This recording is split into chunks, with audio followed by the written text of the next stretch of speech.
30 days to nowhere, day one, the letter. It came in an unmarked envelope, no return address, just a single sheet of paper.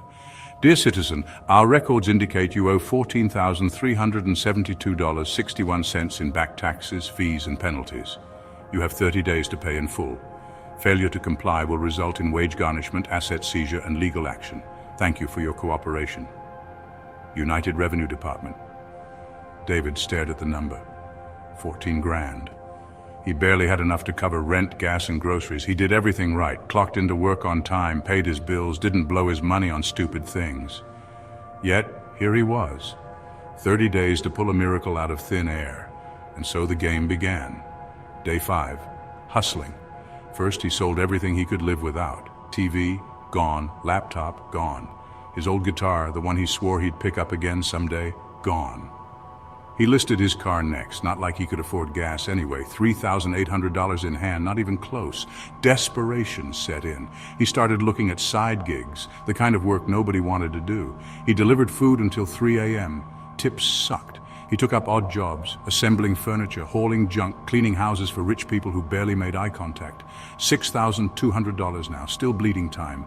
Day 12, morality check. A guy at the bar mentioned quick cash opportunities, no details, just an address.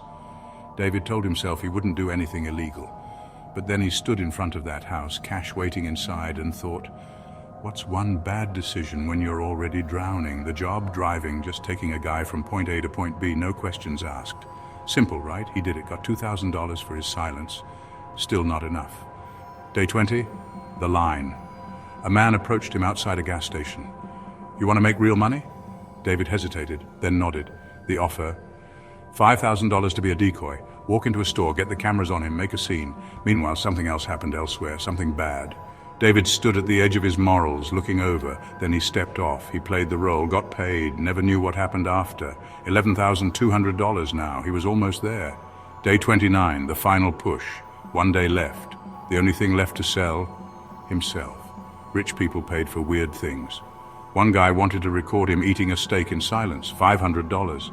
Another wanted a video of him standing in a cold shower, shivering, $750. One woman paid $1,000 just to watch him cry. David didn't ask questions, he took the money.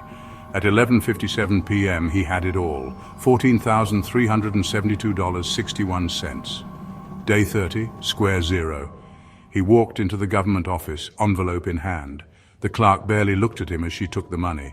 Tap, tap, tap. Keys clacked on a keyboard. She sighed. You're still short. David blinked. What? Late fee was applied yesterday. She turned the screen toward him. New balance, $2,819.43. David's fingers curled into fists. You're kidding me. She chewed her gum, unimpressed. If you don't pay today, more penalties will apply. David looked down at his empty hands. 30 days of hell. Every dollar clawed from nothing. And for what? The system was built for one thing, to keep you running, to make sure you never actually get ahead, to remind you that no matter what you do, you will always owe them something.